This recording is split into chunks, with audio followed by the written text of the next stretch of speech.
Hola a todas y todos quienes se van sumando. Vamos a esperar unos minutos a que se sumen más personas para empezar.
Y ahora sí vamos a comenzar.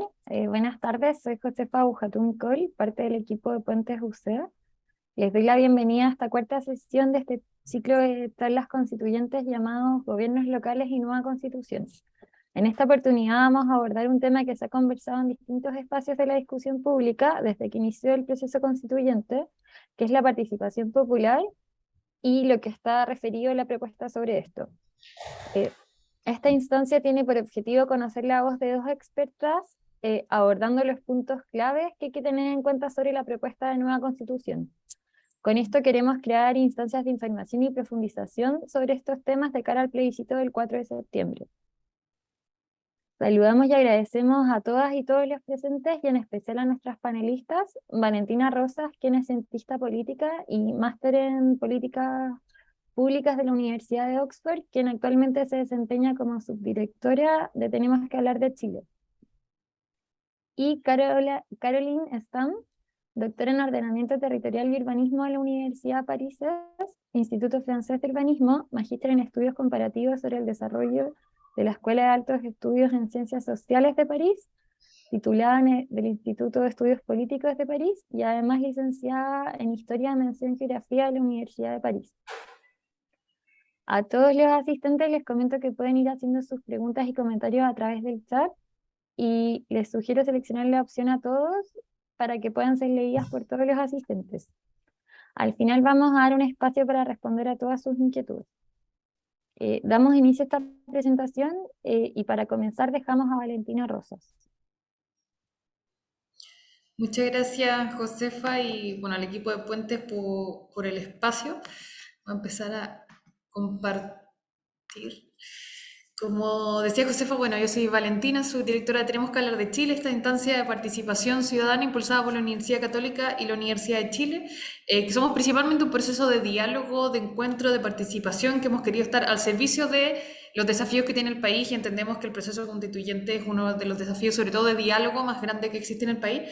Así que por eso hemos estado haciendo seguimiento y poniendo mucha atención a lo que ha sido el proceso y cómo fue la participación en ese proceso y a lo que quedó sobre participación también en la propuesta de nueva constitución. Así que voy a intentar abordar ambas cosas que yo creo que ambas partes son relevantes para cómo uno finalmente vota, para el trabajo que toca hacer desde la gestión municipal con el resultado que tengamos el 4 de septiembre. Yo creo que, bueno, en términos de participación democrática había un desafío bien grande de legitimidad, de representatividad de la convención. La legitimidad, yo creo, principalmente estaba dada por el proceso democrático, pero sí desde las primeras semanas había este cuestionamientos, estas voces como de cómo, cuándo, de qué forma la ciudadanía va a poder participar y sentir que este fue un proceso en el que de verdad se pudieron vincular, pudieron ser parte de eso y que eso es parte también de la legitimidad de los procesos, o sea, no era como la fuente de legitimidad, pero obviamente es una parte importante de ella. El que sea un proceso histórico le suma mucho, pero también le suma mucha carga, le suma dificultades, le suma el que estemos haciendo algo histórico a veces es sinónimo de estamos haciendo algo nuevo. Y por lo tanto no hay referentes, no sabíamos cómo se hacía, no se había hecho algo similar en Chile y eso también es una dificultad. Hacerlo en contexto de pandemia también es un factor muy relevante, no podíamos juntarnos en todos los lugares, muchos de los convencionales, muchas veces no podían estar ellos mismos, todos los convencionales en un mismo espacio físico, aún menos se podía hacer quizás unos cabildos masivos o cosas que se hubiesen hecho en otro contexto. Y todo esto además se daba en un contexto de confianza institucional y crisis de representación gigante que se dan en Chile, pero que también se dan en contextos institucionales, con otros procesos históricos, con otros diseños institucionales, la crisis de los partidos, la crisis de las confianzas en las instituciones y en los líderes políticos es muy grande, es internacional, es algo que también, que quizás con las cosas del contexto chileno que teníamos que saber lidiar, pero es algo que también traspasa a lo que estamos viviendo acá en Chile. Así que obviamente un desafío bien grande el proceso participativo y lo que quedara sobre participación en la propuesta final.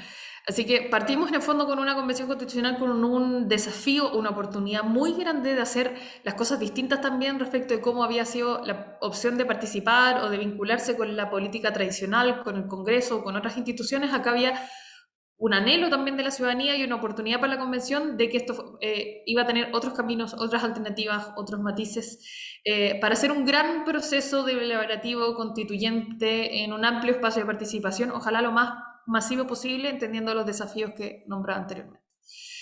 ¿Cómo se iba a hacer eso? Desde el principio, y yo creo que es bueno siempre volver a recordarlo, no existen fórmulas definidas de cómo hacer un proceso constituyente. Hay muchas voces acá, tuvimos poco tiempo, tuvimos mucho tiempo, si eran muchos o si eran pocos los 144 constituyentes, si se demoraron mucho o poco en hacer el reglamento, no existe un estándar de cuánto es mucho o poco. Eso responde a nuestro diseño político, a nuestra tradición institucional, a los recursos que tenemos, a la diversidad del país, a la geografía del país, y por lo tanto es bueno siempre tener algunas nociones de cómo se han hecho afuera, pero no es ley ni es un estándar. Primero recordar que son procesos comunes, obviamente nadie quiere estar cambiando la constitución cada 2 años, pero si bien no son recurrentes, no debieran ser frecuentes, son normales, son atingentes al contexto y hay muchos países que la han cambiado en los últimos años. Uno quizás mira Estados Unidos, Inglaterra, y uno dice, bueno, ¿cómo? Pero tampoco es tan raro y en los últimos años, como sale ahí, Nepal, Sudáfrica, Islandia, Colombia, Timor Oriental, Ecuador, países grandes, chicos de la región y de afuera, han tenido estos procesos y varios han demorado procesos más o menos, plazos más o menos similares, 2 años o algunos meses o tuvieron alrededor de un año. De eso el reglamento duraba un tercio, un cuarto del tiempo, más o menos lo que también pasó acá. La cantidad de miembros varía mucho porque, bueno, la cantidad de personas por cada país y las diversidades que existen al interior de cada país también, ahí es difícil tener un referente, pero en países como Sudáfrica fueron casi 500 personas, en Colombia, que tiene muchos más habitantes que Chile, solo 74. También la cantidad de artículos es quizás un poco tramposo, la de Estados Unidos tiene muchos menos, pero también se han ido agregando muchos desde que se firmó esa constitución. La de India también es la que más tiene, pero también ha ido creciendo durante el proceso de implementación, así que tampoco son números fijos. Y sobre participación, lo mismo, no existe un estándar de cómo hay o había que hacer la participación en el proceso constituyente. Sí existían la idea que se ha aplicado en muchos lugares de las iniciativas populares de norma, de tener los plebiscitos dirimente. En países como Islandia, por ejemplo, se hizo una asamblea de 1000 personas elegidas al azar matemáticamente, y esas personas tenían que dar ideas, pero no votaban ni cerraban las decisiones.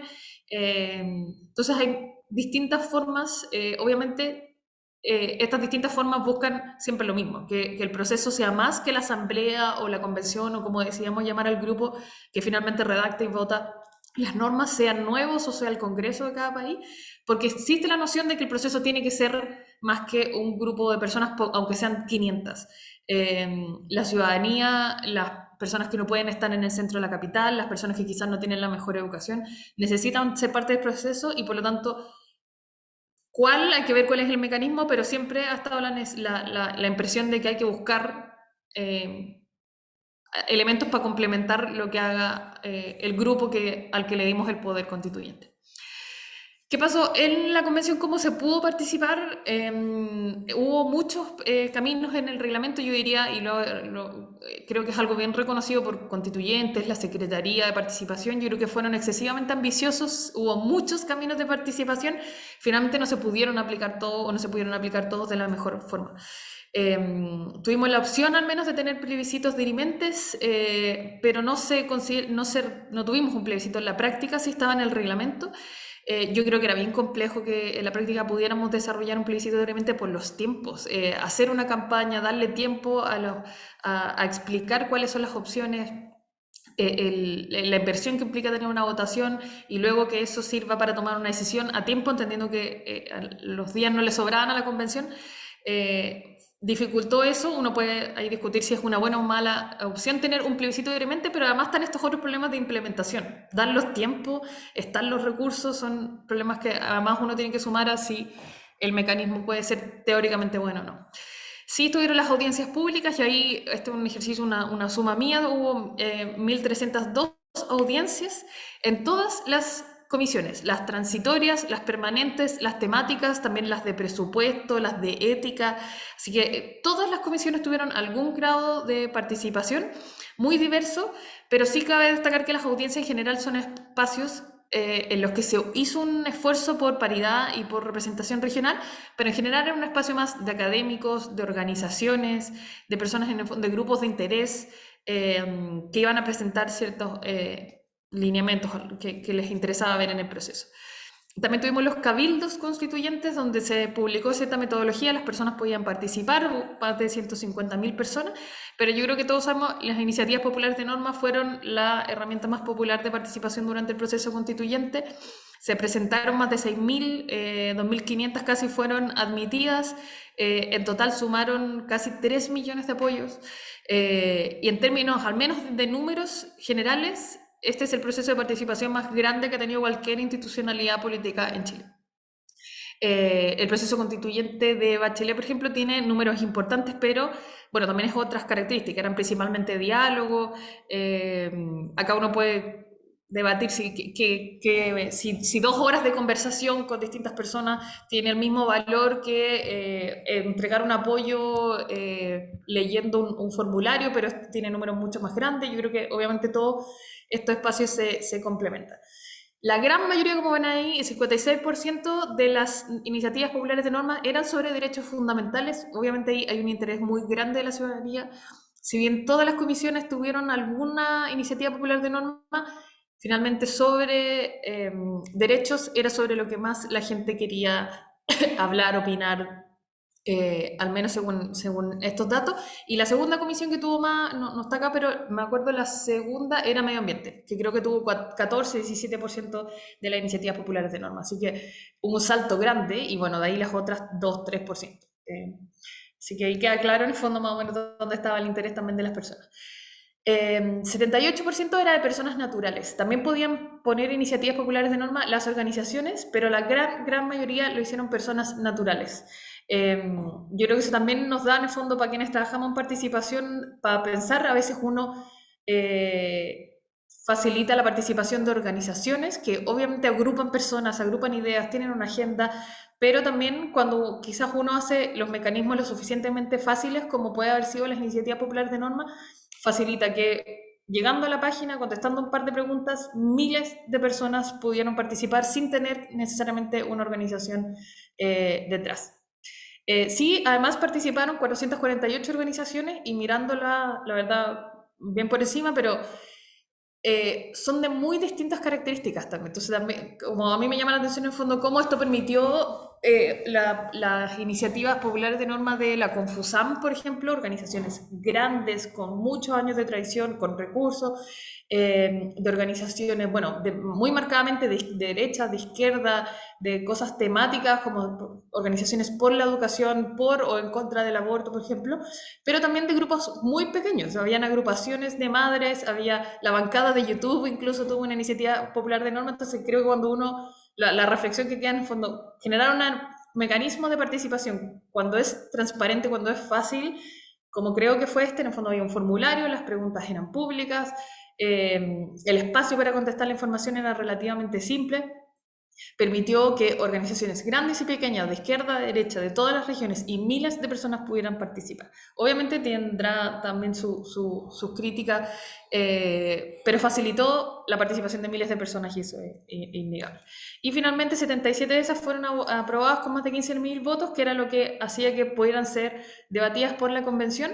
Y ahí en sí fueron incidentes, cuáles fueron tomadas en cuenta, hay criterios muy distintos para considerarlos, la verdad. Pero la promesa hecha a las personas era que se iba a debatir, no necesariamente que se iban a aprobar ni que iban a quedar en el texto, y en ese sentido yo creo que se cumplió la palabra de que se iban a discutir al menos. Desafíos muy grandes estaban, yo creo que la masividad, obviamente vio la necesidad de llegar a miles de personas, que ojalá todas las personas que viven en el país sintieran que pudieron ser parte del proceso constituyente, si bien hubo números grandes, y como decía, históricamente grandes de participación, no necesariamente uno puede decir todo Chile participó, yo creo que sigue habiendo barreras bien grandes para la participación. Que esta fuera lo más diversa, lo más representativa posible, también es un desafío grande. No hemos podido todavía tener acceso, no se ha liberado el detalle de cuáles son las características socioeconómicas de quienes participaron en las iniciativas populares de norma, pero uno podría considerar que quizás son personas, obviamente, de zonas rurales, más bien personas entre los 30 y los 40 años, como decía, no tengo los datos no, para verificar eso, pero la participación tiende a tener esos sesgos, y es algo con lo que ojalá hayamos podido romperlos, pero es algo yo creo que nos pasa en general a los procesos de participación. El calendario no ayudó, la participación fuerte o el periodo de participación fuerte fue durante el verano. Yo creo que aquí todos los que han organizado algún proceso de participación saben que organizar algo en febrero es muy difícil. La gente simplemente está en otra. Y es algo lo que ni el proceso más histórico puede pelear. Entonces, si bien alcanzamos números históricos, la etapa fuerte de cabildos, que debía haber sido enero, febrero, marzo, tuvo muy difícil la competencia, el costo de las personas, la atención de las personas estaba en otro lado, y esas son cosas que no hay que subvalorar en el fondo. También, incluso si está lloviendo afuera, todas esas cosas son relevantes. Tenemos que hablar de Chile, nos pasó que en invierno siempre teníamos más participación que cuando parte la primavera. Son cosas que quizás suenan anecdóticas, pero en alguna medida, sobre todo cuando uno anda buscando números grandes de participación, pueden tener algún efecto. Y yo creo que también hubo un desafío comunicacional muy grande. Es mucha la información que había que hacer.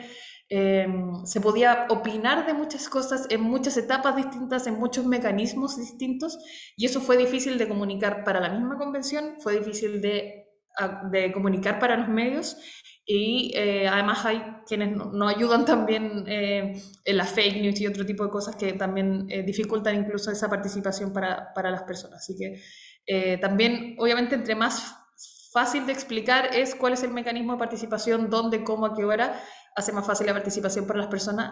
Muchas personas comentaban estar mareados, no saber bien cuál era la página oficial, cuáles eran los plazos, hubo plazos que se fueron extendiendo, entonces también toda esa información obviamente compra.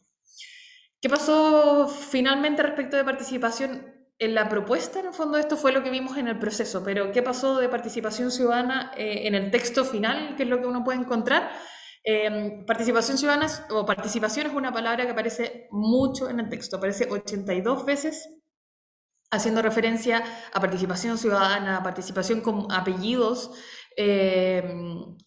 y porque hay una decisión explícita de que la participación es un principio fundamental, es algo que se buscó que estuviera de manera transversal en el texto, y que yo creo que es algo que hay que rescatar de todas formas. Sí, algo que puede ser confuso para las personas es que la participación aparece en muchas normas, tiende incluso a veces ser repetitivo, sale en normas tan concretas como la planificación territorial, cómo se trabaja con las comunidades educativas, los derechos de las personas mayores, o cómo se gestiona el deporte a nivel profesional. En todos hay algún requerimiento, condición o recomendación de cómo debiera hacerse participación en estas cosas, y en muchas otras. Así que hay distintas como ideas y artículos dando vueltas. No hay no solo uno transversal sobre la participación, sino que muchas precisiones sobre distintos temas, artículos, grupos, así que es algo que en el fondo si uno le interesa, yo creo que vale la pena entrar en el detalle de cómo va variando en el texto. Como decía, aparece también con distintos apellidos, se habla de participación vinculante, incidente, consultiva, efectiva, y muchas se hace referencia como a participación que será detallada en la ley. Así que creo que eso obviamente deja un desafío para quienes finalmente, si es que se aprueba el texto, van a tener que implementar esto. El primer desafío obviamente es el plebiscito salida. Yo creo que hoy día no existen grandes proyecciones, o al menos yo no las conozco, de cuánta gente va a ir a participar ese día. Y yo creo que ese va a ser un gran dato para todos quienes hacemos participación, el nivel de movilización política que genera algo que para quizás algunos es muy interesante y muy histórico y le hemos puesto mucha atención. Yo creo que si no sube mucho el nivel de votación va a ser una gran sorpresa para quienes hemos estado trabajando en esto desde todos los colores políticos. Nos va a dar para cuestionarnos mucho cómo estamos movilizando a la ciudadanía, así que ese es un dato no menor que yo creo que todos estamos esperando cuál va a ser el nivel de participación del plebiscito salida, además del resultado. Cabe destacar que en la actual constitución no se nombran, no hay artículos sobre participación, solo está nombrado la ley 20.500, que es la que ordena principalmente todos los requerimientos sobre participación ciudadana. Por lo tanto, si gana el rechazo nos quedamos esencialmente con lo normado por la ley 20.500. Si gana la apruebo, creo que también hay ciertas dificultades, porque no necesariamente se subió a nivel constitucional lo que ya estaba en la ley 20.500, sino que se agregan algunas cosas, o algunas cosas que podrían ser similares se tratan con otros nombres.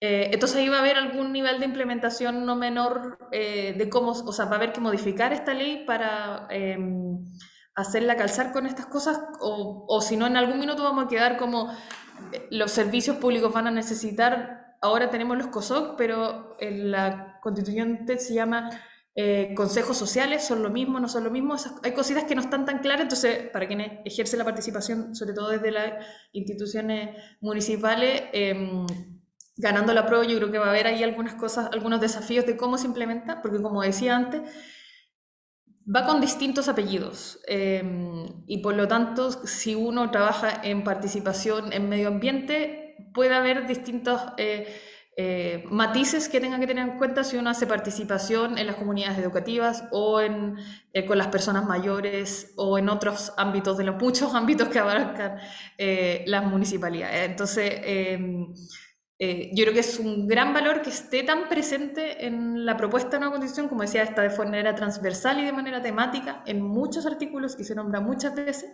pero sí va a tener, creo, si gana la prueba, un desafío de implementación, porque puede variar el estándar de participación dependiendo del tema o el grupo con el que estemos trabajando, y eso obviamente también se complementa, se definirá al detalle con las leyes que complementen la propuesta de nueva constitución, si es que es aprobada, o con las reformas que tenga la ley 20.500, así que obviamente al detalle de cómo cambia la participación hay un nivel de incertidumbre hoy día, pero sí entendiendo que está mucho más presente a nivel constitucional y que eso es un gran avance. Eso por mi parte. Muchas gracias, Valentina, por tu presentación, muy interesante. Ahora, Caroline va a comenzar su exposición. Les recordamos para quienes se sumaron después que pueden ir dejando sus preguntas por el chat. Y al final de la exposición de Caroline vamos a leer algunas para generar un diálogo. Muchas gracias, Josefa. Yo soy Caroline Stam, soy profesora del Instituto de Estudios Urbanos y Territoriales de la Universidad Católica, y también investigadora adjunta de un centro que se llama COES, que trabaja sobre cohesión social y conflictos. Voy a complementar un poco la presentación de Valentina con detalles sobre el texto mismo y cuáles son las disposiciones que tiene sobre participación, sobre todo a escala local.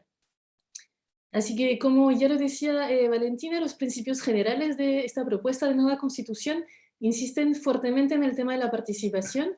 Ya lo mencionó, aparece 82 veces la palabra, y hay algunos artículos, ahí subrayé dos, el 151 y el 152, que insisten en que la democracia chilena ahora se ejerce en forma directa, participativa, comunitaria y representativa. Y eso es interesante, lo vamos a ver después, cómo se despliega la dimensión directa, participativa, comunitaria y representativa. Así que es una democracia con múltiples apellidos, lo cual no es sorprendente frente a finalmente los desafíos que tiene la democracia actualmente en Chile, pero también en muchas partes del mundo.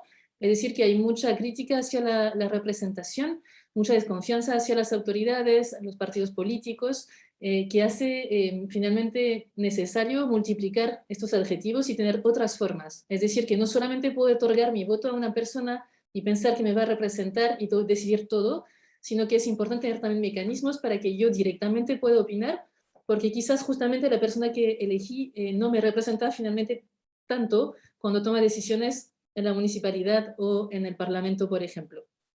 Y lo otro es que efectivamente esta participación sea efectiva, que eso es otro de los grandes puntos sobre la participación, es cuál es la escala, ¿no? Si es solamente informativa, consultiva, si también puede ser decisiva, es decir, que lo que dice la ciudadanía también tenga un efecto vinculante.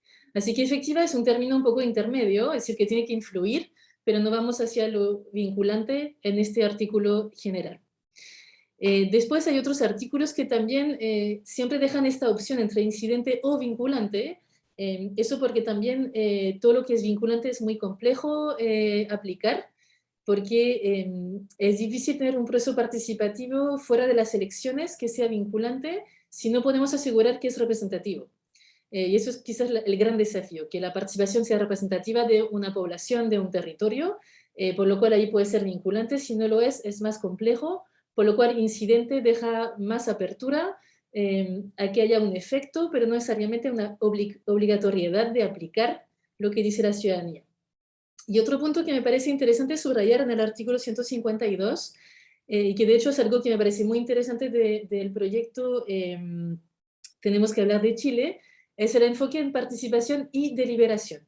Es decir, no solamente le pedimos a la gente su opinión, que sería quizás participación en un sentido amplio, sino que también deliberar. Y deliberar significa no decir solamente sí o no, sí estoy de acuerdo, no estoy de acuerdo, es también sí estoy de acuerdo, ¿por qué? No estoy de acuerdo, ¿por qué? Y conversemos, argumentemos y deliberemos. Y eso es un mecanismo, hay también un concepto que se llama democracia deliberativa, que viene de muchos estudios europeos y en parte de filósofos, de un filósofo alemán en particular, que concentran un poco el desafío de la democracia en esto, en no solamente votar, sino que también deliberar. Y cómo ejercitar es como un ejercicio, ¿no? Tenemos que conversar, tenemos que argumentar y a partir de este intercambio podemos tomar una decisión común que sale de esta argumentación, no solamente de un prejuicio personal anterior, sino que necesitamos enfrentarnos y razonar en conjunto. Y eso me parece interesante que aparezca como en un artículo de manera directa. En cuanto a la democracia representativa, a mi juicio no hay grandes cambios a nivel local.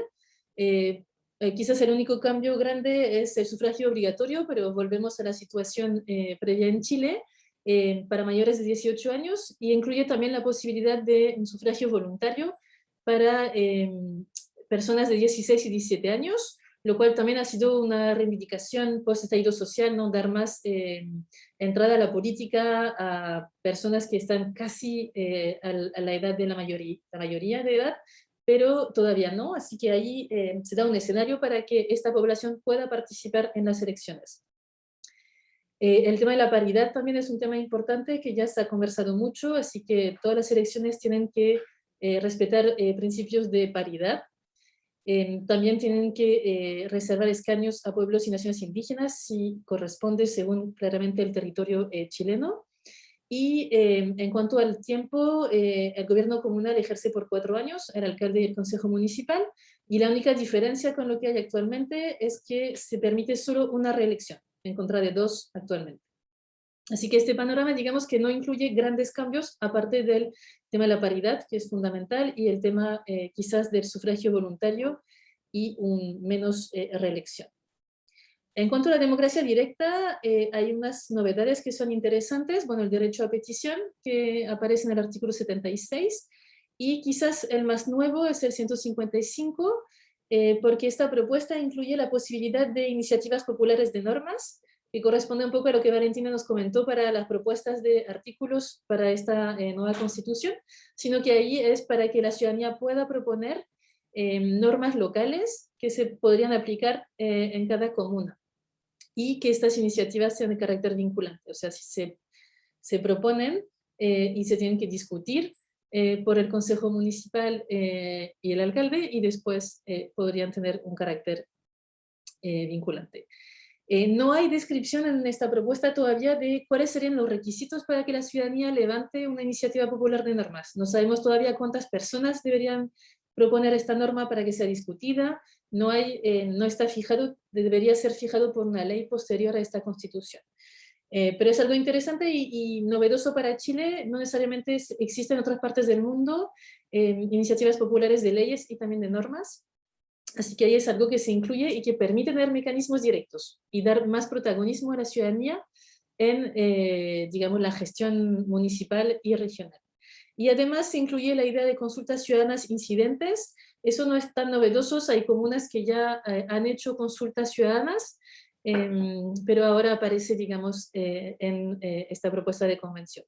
Y el artículo 156 incluye el referéndum en materias de competencia de los gobiernos regionales y locales, y ahí tampoco es tan nuevo porque existe, por lo menos a nivel municipal, actualmente el plebiscito comunal, que existe desde los años 90, y que está regulado por la Ley General de Municipalidades, y que permite que el alcalde y el consejo municipal, también el COSOC o también la ciudadanía, con algunos hay requisitos, puedan solicitar que se abra un plebiscito comunal en materias de competencia municipal, y se ha visto en Chile, se ha usado solo 5 veces este instrumento desde que se creó, así que es un instrumento que existe, pero que es poco usado, porque es complejo y costoso, pero digamos que ya está, así que este artículo no es tan novedoso en ese sentido.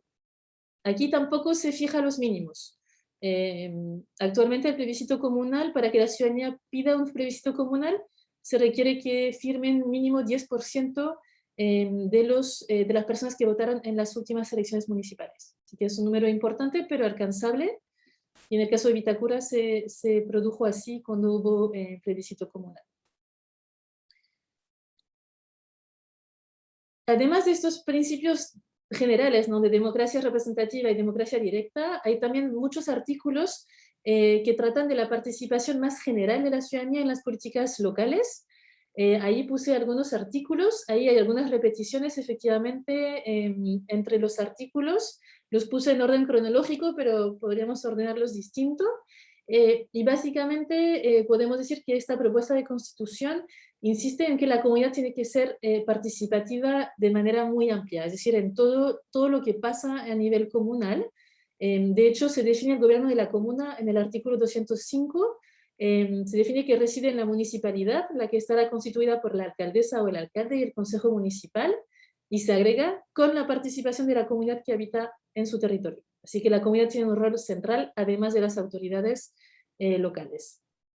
Y se especifica también que las entidades territoriales, entendemos comunas, regiones, tienen que garantizar este derecho de sus habitantes a participar, lo cual ya existe también en la práctica, pero ahí aparece en la Constitución de manera directa y clara, y esta participación será a nivel de políticas públicas, planes y programas, lo cual también ya está presente en la Ley 20.500 que también ya se mencionó. Y quizás más nuevo, se incluye la participación de las comunidades en los procesos de planificación territorial. Eso ya es el caso por la Ley General de Urbanismo y Construcciones, pero se agrega en las políticas habitacionales, lo cual no es siempre el caso. Hay ejemplos, pero no es algo general. Además de esta participación, digamos, general en las actividades o las acciones y la gestión comunal, se crea en el artículo 209, lo que también ya se mencionó, la Asamblea Social Comunal, que es un poco como este COSOC, ¿no?, el Consejo de la Sociedad Civil. Ahí el artículo es bastante corto, así que uno piensa que debería ser el equivalente del COSOC, porque tiene un carácter consultivo, como el COSOC, incidente, ahí es un poco más que el COSOC, y representativo de las organizaciones de la comuna, que ahí también es bastante similar al COSOC. Y el artículo 210, que se enfoca en las juntas vecinales y aquí es interesante porque fija que cada territorio comunal va a ser dividido en unidades vecinales y va a haber una junta vecinal por unidad vecinal. Y eso es interesante porque en la situación actual las juntas vecinales no hay siempre, a veces se superponen, así que ahí asegura un mecanismo de representación territorial de base que me parece interesante que aparezca en esta propuesta.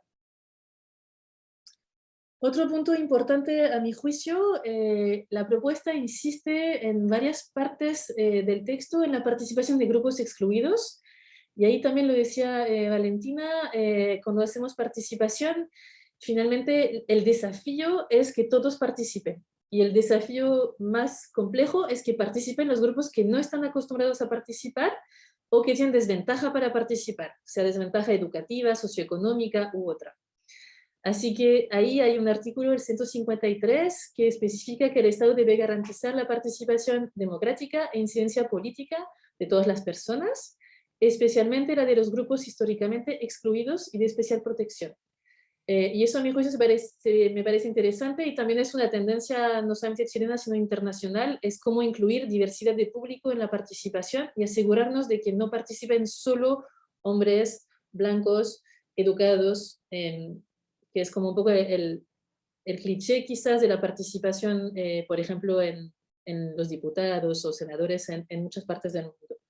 Así que se incluye específicamente también en los artículos sobre derecho, esta idea de que participen, el derecho a participar de distintos grupos.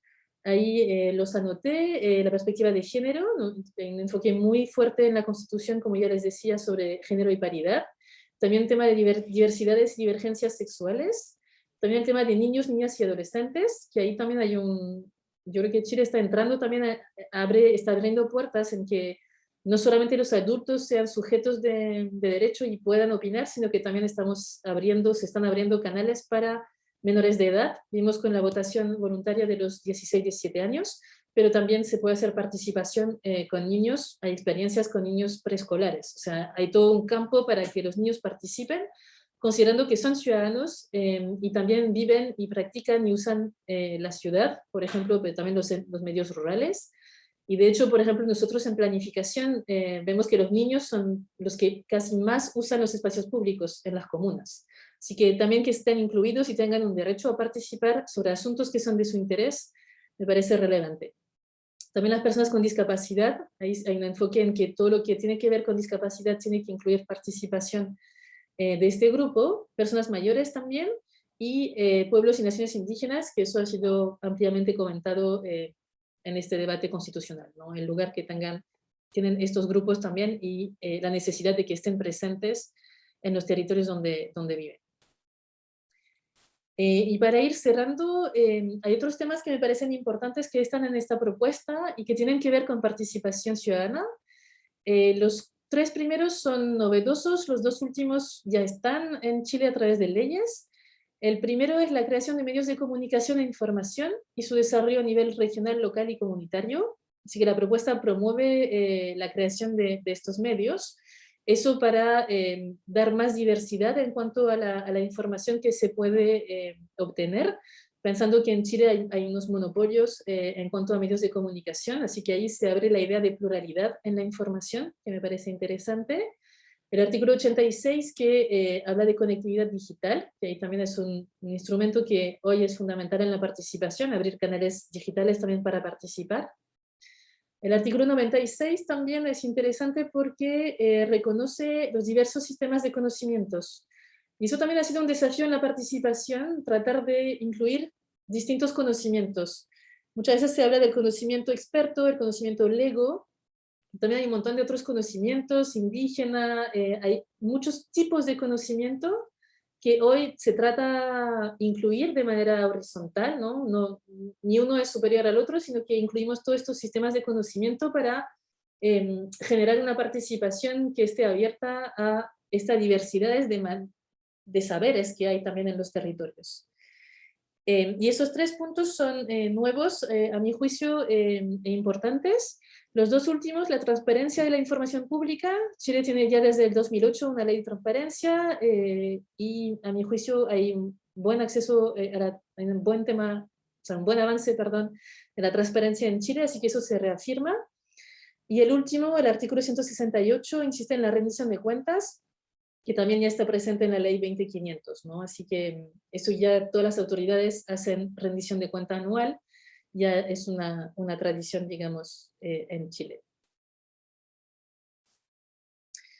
Eso era mi última diapositiva, así que la idea era hacer un poco un recorrido por estos distintos temas que incluye la Constitución y que tienen que ver con participación a escala local. Muchas gracias por su atención. Muchas gracias por tu presentación. Yo acá fui anotando algunas preguntas. Francisca preguntaba respecto a la paridad de las elecciones. ¿Significa que la papeleta tiene que ser paritaria o que además deberán ser elegidas con representación paritaria? No le quedaba muy claro. ¿La contesto yo? Dale. Sí, las dos cosas, en general, yo creo que como tendencia, como decía, no hay estándares, pero en tendencias, en las constituciones es normal no dejar todo el detalle y que el sistema electoral se regule más bien por ley. Pero los artículos que quedaron sobre paridad, dice que los organismos públicos tienen que tener paridad, o sea, quienes finalmente estén en el poder tienen que ser paritarios, independiente de cómo se elijan, pero también se hace referencia a que las listas de los candidatos tienen que estar, tienen que tener paridad. Obviamente el detalle final puede ir cambiando de si las listas, por ejemplo, cuántas son por región, por distrito, las características que tienen esas personas, además de género, con qué sistema electoral, los cupos y todas esas cosas no están definidas a nivel constitucional, eso va a estar a nivel de la ley, pero sí, tanto las listas de candidatos, sobre todo para el Congreso, no todos los cargos públicos se eligen con listas de candidatos, debieran tener paridad y en el resultado también, que es más o menos como se hizo para la Convención Constituyente, pero no necesariamente va a ser exactamente igual que en la Convención Constituyente. Perfecto, pero entonces, por ejemplo, en los consejos municipales, que también van por listas, debería funcionar así en el fondo. Debería. Sí, la idea es que al final las autoridades sean paritarias. O sea, que tengamos el mismo número de consejeros municipales, hombres y mujeres. Perfecto.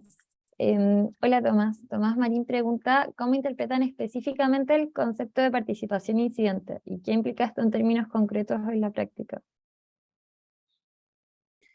Es una buena pregunta, puedo empezar y Valentina me va a complementar porque es una pregunta muy compleja. Incidente deja muchas opciones, pero básicamente la idea es que lo que le pregunto a las personas tenga influencia en la decisión que se toma.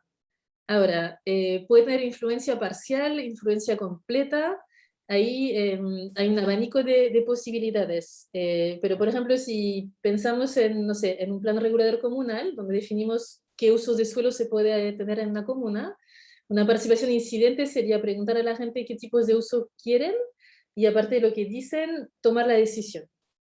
Pero no significa que la mayoría dijo se aplicó, no, es como incluir lo que se dijo en la decisión final. Sí, Valentina puede complementar porque es un poco compleja. Sí, yo creo que vale la pena, como no es que uno quiera tomar menos en cuenta la decisión de las personas, sino que hay distintos instrumentos. La participación vinculante tiende a ser más bien la de las elecciones, donde hay un output claro desde la ciudadanía, en el fondo que hicieron A o B, porque uno les propuso también desde la institucionalidad A o B y se puede hacer cargo de A y de B. Pero a veces uno necesita otros espacios, como más de recoger opiniones o de recoger ideas, y de ahí hay que tomar en cuenta el presupuesto, los tiempos de la autoridad, como sirve creo que para otros tipos de participación, y por eso también es bueno que existan estos distintos niveles que mencionábamos de participación. Y ahí creo que hay muchos procesos en los que vale la pena tener algo incidente, que en el fondo no podemos asegurar que automáticamente lo que salga de esa conversación con los vecinos o una consulta va a ser lo que se va a implementar, porque quizás hay otras variables o el contexto o estamos en otra etapa del diseño de la política pública. Pero sí, como decía Caroline, que va a tomarse en cuenta, que es relevante, que va a ser escuchado, que va a ser debatido por quienes toman las decisiones, que va a ser parte del proceso, así como puede ser la opinión del alcalde o de otras cosas que también obviamente forman parte de la discusión de cómo se va a hacer algo en la comuna. Y en la misma línea me llegó una pregunta por interno que dice, ¿qué tipo tipo de iniciativas pueden ser sometidas a consulta ciudadana, entendiendo que de repente hay elementos técnicos que no necesariamente deberían ser plebiscitados, como por ejemplo, no sé si, por poner una comuna, si en Vitacura preguntamos si te quiere densificar más en altura y hacer condominios de integración social, probablemente los ciudadanos estén en contra. Sí, yo creo que la gran diferencia entre la consulta y el referéndum en esta propuesta y actualmente entre la consulta y el plebiscito municipal es que hoy día cuando una comuna hace un plebiscito municipal, si vota más del 50% de las personas inscritas en la lista electoral comunal, es vinculante. O sea que hay que aplicar lo que decidió las personas. Las consultas en general no hay obligación legal de aplicar, sino que es consultar a la ciudadanía. Lo otro que es importante es que hoy día el plebiscito comunal solamente puede tocar competencias exclusivas del municipio, que son en realidad algunas muy específicas, que tienen que ver en general con planificación, que es lo más común. La consulta es más abierta en general a cualquier tema que quiera consultar el alcalde y el consejo municipal. Así que yo diría que no hay exclusividad entre los dos, o sea, no hay como una lista de temas que puedan ir a referéndum, una lista a consulta, pero en general el referéndum es algo más pesado y más exclusivo de las competencias municipales y la consulta algo más abierto y más flexible en general. Hoy día el plebiscito tiene que estar hecho por el CERVEL, así que es complejo, mientras la consulta se puede hacer de manera directa del municipio. Tiene una complejidad distinta. Ya, perfecto. Sí, en términos generales, bueno, se hace referencia a que eso son temáticas que atingentes o de la competencia del gobierno regional o del gobierno local.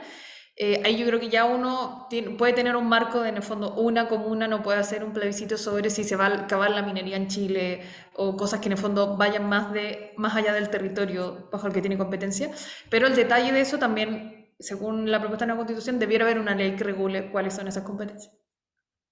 Buenísimo. Y otra pregunta que me llega por interno, y invito a los demás a hacer más preguntas por el chat, es ¿cómo se equilibra la participación ciudadana en la propuesta con los partidos políticos? ¿Cuáles son los mecanismos que favorecen la comunicación entre ellos? Y si creen que al aumentar la participación ciudadana, mejorará la confianza en las autoridades públicas. Gran pregunta. Bueno, yo creo que en general los partidos políticos obviamente son bien impopulares, pero son una parte fundamental del sistema político. Yo creo que quizás no nos hicimos tan cargo en la propuesta o en la discusión pública de cómo fortalecer los partidos políticos. Yo creo, bueno, yo soy cientista política además, así que tengo este sesgo gigante. Que fortalecerlo no significa solo darle todos los recursos del mundo y que nadie por fuera pueda participar. Yo creo que hay que exigirles, en el fondo, quiénes son candidatos, pero también que exigirles transparencia, que den cuenta de por qué eligen a ciertos candidatos, cómo se eligieron, cuánta gente participó de sus militantes en esas votaciones, que no hayan sido elegidos a dedo, aunque sea un partido muy chico. En el fondo, fortalecerlo yo creo que también implica como darles más herramientas y más exigencia a los partidos políticos. Eso obviamente no trae automáticamente más confianza de parte de las personas. Yo creo que o sea, todas estas normas hay que entenderlas como un todo. Todo el sistema político tiene que conversar. Por ejemplo, se bajan también los requerimientos para ser candidatos. Para el Congreso se baja la edad y al menos no se pone explícitamente el requerimiento de tener cuarto medio. Entonces se baja un poco los requerimientos respecto de lo que tenemos actualmente. Obviamente ahí uno puede discutir como quizás estamos bajando más el nivel de respecto de lo que ya impopulares que son los congresistas, o uno puede decir, bueno, estamos bajando las barreras para que grupos que quizás normalmente han estado excluidos ahora sí puedan ser candidatos. Entonces el efecto en verdad que va a tener en la vinculación de las personas con su representante y el nivel de confianza yo creo que todavía es incierto, pero creo que va como en todas esas reglas, quiénes van a poder votar, cómo se relacionan ambas cámaras con el presidente, quiénes son candidatos, quiénes son electos, cuánto ganan, como que el sistema político y el efecto que eso tiene en las personas son muchas reglas. Y como decía al inicio, las crisis de confianza de la ciudadanía o las crisis de representación han traspasado muchos diseños institucionales, más parlamentaristas, más presidencialistas, con mayor o peor PIB, con más requerimientos o mayor exigencia de los partidos políticos, también es algo que va más allá de la discusión constituyente que tuvimos ahora acá. sí, estoy de acuerdo. Quizás para complementar, justo acabo de buscar partidos políticos en la propuesta y claro, casi no aparece, aparece 4 veces y aparece solo como restricción, por ejemplo, para la policía, carabineros, etcétera. Pero claro, no hay artículos sobre partidos políticos, o sea, artículos completos sobre el tema, así que sí, está medio ausente de esta propuesta y concuerdo sobre la importancia de los partidos políticos en una democracia. Está en un indicador de una democracia que funciona bien, así que concuerdo. Y yo sí apoyo el hecho de que más participación en general genera más confianza, porque la participación implica información, transparencia, debate, consulta. Y claro, si uno sabe lo que hace su autoridad electa, la autoridad que eligió, si le ve los informes, si sabe qué decisiones tomó, si le consultó para tomar una decisión, yo creo que claramente apoya, digamos, y genera más confianza. Buenísimo. Darío pregunta si se puede explicar mejor respecto a las unidades vecinales que tendrán solo una junta de vecinos, si eso no restringe la asociatividad natural que se ejerce hoy día y por tanto rigidiza la participación. Yo creo que es una discusión abierta, la verdad. Yo al menos no tengo postura. Creo que hoy día también, dependiendo las características del territorio, la diversidad geográfica, etaria, indígena que pueda haber en esos territorios, también afectan otras cosas y pueden en algunas unidades vecinales terminar generándose como muchas, como símbolo de la desintegración de los vecinos, más que, o sea, o podría también ser un símbolo de la articulación de distintos intereses también. Entonces creo que es un desafío que, como decía, conversa con las otras normas, sí va a ser un cambio, pero yo creo que queda mucha tarea más allá del debate constituyente de cómo fortalecer las unidades vecinales, independiente de si es una o más. Creo que también hay temas, bueno, de financiamiento, de articulación con los gobiernos locales y regionales que podrían quizás compensar esto. Sí, yo o sea, personalmente lo encuentro bastante lógico porque es lo que existe en muchas partes del mundo. Cuando uno considera que la Junta de Vecinos es la unidad base territorial, se divide y normalmente no se pueden superponer. Yo creo que Chile es un caso particular donde se podían superponer y creo, si no me equivoco, que antes no era el caso, antes de la dictadura, pero ahí lo dejo como punto de interrogación. Yo creo que sí es la unidad base de comunicación, digamos, de los vecinos con las autoridades municipales, tiene su lógica que no se superpongan, perdón, pero es una opinión personal. Eh,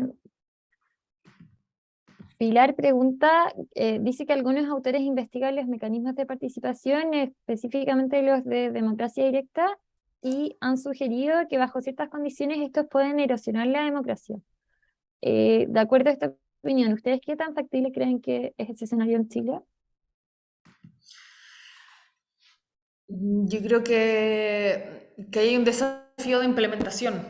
No sé si que a priori, como tener más democracia directa puede generar efectos negativos. Yo creo que eso pasa más bien por em, qué tanto informamos a la gente, con qué tanto tiempo les damos para procesar esas cosas que le estamos pidiendo. Solo lo estamos pidiendo como un check de parte de la elite para aclarar peleas que tenemos entre los partidos y la elite y solo vamos, y no son discusiones que necesariamente estén naciendo desde la ciudadanía. ¿Qué tanto tomamos en cuenta cuáles son los resultados de esos procesos? Creo que ahí hay como eso, desafíos de implementación y sobre todo avanzando en descentralización, también puede tener como contracara que algunas unidades regionales o locales van a tener más posibilidad de hacer democracia directa, porque implica una inversión, implica costos, implica, como decía Carolina, informar, tener vocales de mesa, bases de datos, entonces tiene sus costos. Entonces creo que hay mucho más conflicto como en cómo baja esto a la implementación, cómo se financia, cómo se regula, cómo nos hacemos cargo de informar bien a la ciudadanía, de no hacer procesos que sean simbólicos, más que de por sí tener democracia directa erosiones, sino que creo que es de cómo la hacemos más bien. Y ahí antes de que conteste Caroline, quiero leer esta otra pregunta que creo que se complementa un poco. María del Carmen Infante dice que es presente, que le parece muy necesaria la participación ciudadana, pero que actualmente ni siquiera tenemos educación cívica en los establecimientos educacionales. Entonces, como si estamos preparados para tantas nuevas propuestas. Sí, yo creo que ahí es una discusión compleja.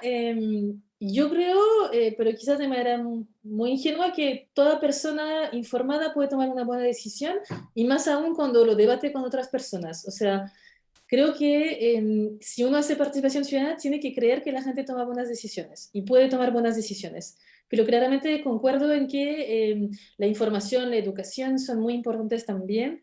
Y claro, tener un mínimo de educación pública es importante, pero también uno puede, cuando hace participación, de hecho se hace mucho en temas urbanos, también empezando capacitando. ¿Qué es un plan regulador? ¿Por qué pregunto la opinión a las personas? ¿Qué implica un plan regulador? ¿Qué incluye? ¿Qué cambios va a generar? O sea, hay una parte didáctica que yo creo que es fundamental en la participación, para justamente dar insumos a las personas para que puedan tomar decisiones. Pero al mismo tiempo estoy viendo todas estas personas que ahora están leyendo esta propuesta de nueva convención, nueva constitución, y la gente se está informando. Yo creo que hay un deseo también de participar, de informarse, que hay que seguir fomentando, me parece muy importante. Así que, claro, quizás no hay tanta educación hasta ahora. Yo creo también en la autoformación y en las maneras, hay muchas maneras de educarse más allá de la educación escolar.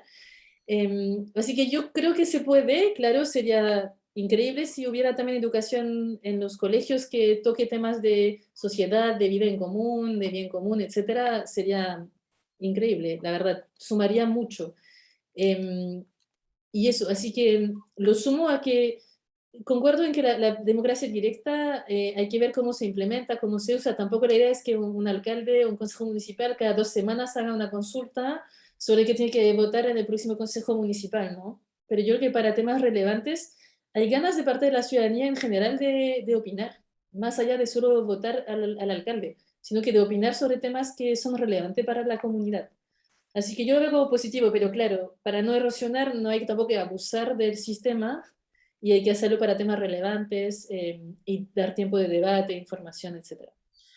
Y para complementar, yo creo que, o sea, de partida creo que hay que reconocer, es lento el proceso, pero se ha avanzado en educación cívica en los últimos años, volvió a estar como un requerimiento que los colegios debieran, los establecimientos educacionales al menos tener un plan de formación ciudadana. Eso obviamente no implica que ya esté funcionando a tope y que lo hagamos todo lo mejor posible, pero hemos ido como recuperando esa necesidad, esa conciencia colectiva de la necesidad de tener educación ciudadana.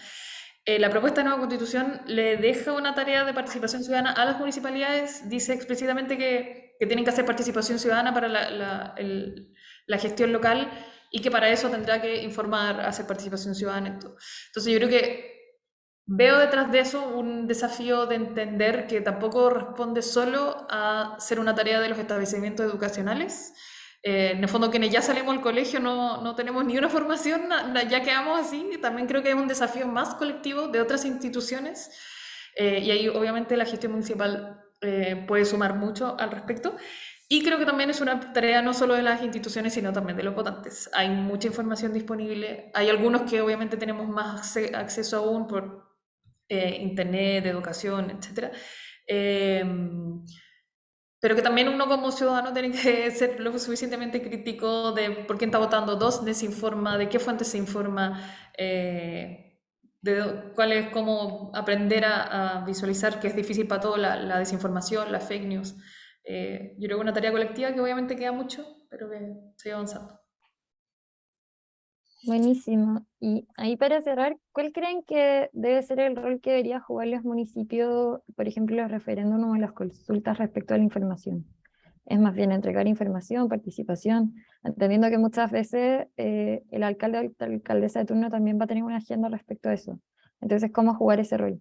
Pensando que, por ejemplo, ahora con estos procesos Contraloría ha dicho que no le corresponde a los alcaldes hacer ciertas cosas respecto al proceso que estamos viviendo. Sí, claramente el alcalde tiene una postura, pero también yo creo que la sociedad civil local, también está a cargo de generar el debate también frente a la propuesta que tenga el alcalde o el consejo municipal, sobre un tema. Así que, y yo creo que también un alcalde que llama a un referéndum o llama a una consulta es que tiene apertura para consultar a la comunidad sobre un tema. Si no, lo puede, digamos, aprobar por los canales tradicionales que tienen los municipios, ¿no?